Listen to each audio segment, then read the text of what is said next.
नमस्ते, मेरा नाम आशीष लाल है। आज मैं वेजिटेरियन और नॉन वेजिटेरियन और अंडों के बारे में बात करूंगा। तो वेस्टर्न कंट्रीज़ में वेजिटेरियन नॉन वेजिटेरियन उतना नहीं समझ में आता है, ज़्यादातर लोग नॉन वेजिटेरियन होते हैं।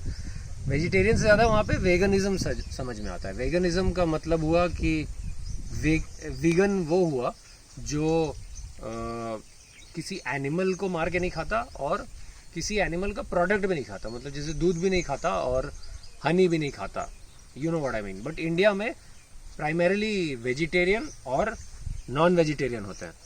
तो नॉन वेजिटेरियन का डेफिनेशन यहाँ पे ये होता है कि अगर आप किसी को मार रहे हैं, एनिमल को, बर्ड को या किसी भी चीज़ को, मतलब जान ले रहे हैं, प्लांट की बात नहीं कर रहा, जान ले रहे हैं और उसको खा रहे हैं, तो आप नॉन वेजिटेरियन हैं, राइट।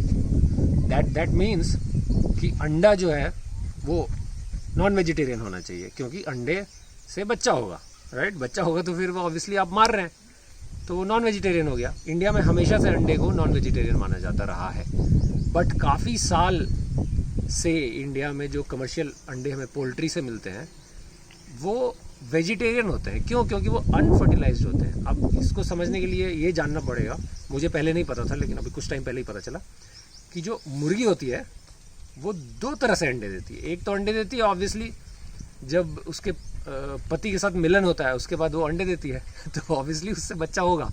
तो अगर वो अंडा आप खा रहे हैं तो वो नॉन वेजिटेरियन हुआ, क्योंकि उसमें जान जा रही है बच्चे की। लेकिन ऐसे अंडे भी होते हैं जिसमें जो अनफर्टिलाइज्ड होते हैं, जिससे बच्चा नहीं हो सकता। अब ये कैसे हो सकता है? देखिए, ऐसे हो सकता है कि जो मुर्गी होती है ना, वो टाइम पास के लिए भी अंडे देती है, मतलब कुछ करने को है नहीं तो अंडा दे दिया आपको लगता है मैं मजाक कर रहा हूँ? नहीं, मैं मजाक नहीं कर रहा हूँ, सच में ऐसा ही होता है।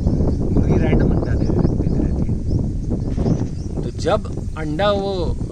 जब मुर्गी अंडा दे रही है मेटिंग के बाद, अपने पति के साथ मिलन के बाद तो वो अंडे में जान है और उसको अगर आप खा रहे हैं तो वो नॉन वेजिटेरियन है। और जब वो मुर्गी अंडा दे रही है रैंडम ऐसे ही टाइम पास के लिए, तो उसमें जान नहीं है, अनफर्टिलाइज्ड है वो, इसीलिए वो वेजिटेरियन है, राइट। तो पोल्ट्री में मान लीजिए मैं पोल्ट्री का ओनर हूँ और मुर्गी ने 2 अंडे दिए, ये अंडा जो है इसमें जान है ये पति के बाद आया है, और ये अंडा रैंडम अंडा है, इसमें जान नहीं है, ठीक है। अब बताइए, मुझे अगर बेचना है तो मैं इसको बेचूंगा या इसको बेचूंगा? ऑब्वियसली मैं इसको बेचूंगा ना, मैं तो गधा हुआ ना कि अगर मैं इसको बेचूं, क्योंकि इससे तो फिर मुर्गा होगा या मुर्गी होगी, मुर्गा होगा तो मैं फिर उसको बेचूंगा, मुर्गी हो तो फिर वो अंडा देगी, यू नो तो फिर अंडा, फिर बच्चा, फिर तो ऑब्वियसली इसको मैं नहीं बेचूंगा। देयर इज नो रीजन कि इसको बेचा जाएगा, तो इसी को बेचा जाएगा जो अनफर्टिलाइज्ड है, जिससे कुछ नहीं होने वाला, सिर्फ वो खाया जा सकता है। तो इसीलिए पोल्ट्री से जो अंडे निकलते हैं वो अनफर्टिलाइज्ड होते हैं, वो वेजिटेरियन होते हैं। तो आपको गिल्ट में जाने की कोई ज़रूरत नहीं है कि आप नॉन वेजिटेरियन खा रहे हैं। अगर आपको नहीं 100% श्योरिटी चाहिए तो मार्क्ड ऐसे अंडे भी आते हैं जो महंगे होते हैं थोड़े, जिसमें लिखा रहता है अनफर्टिलाइज्ड एग्स। जो अनफर्टिलाइज्ड होते हैं, श्योर है कि अनफर्टिलाइज्ड है, तो वो आप खा सकते हैं। बिकॉज पोल्ट्री के एग्स भी अनफर्टिलाइज्ड होते हैं, वेजिटेरियन होते हैं। तो अंडा खाइए। इतने छोटे स्पेस में कोई भी प्रोडक्ट ऐसा नहीं है वर्ल्ड में जो इतना न्यूट्रिशियस हो। इसमें बहुत प्रोटीन होता है, गुड फैट होता है और बहुत सारे न्यूट्रिएंट्स होते हैं, इसमें कोई बोलने की ज़रूरत नहीं है।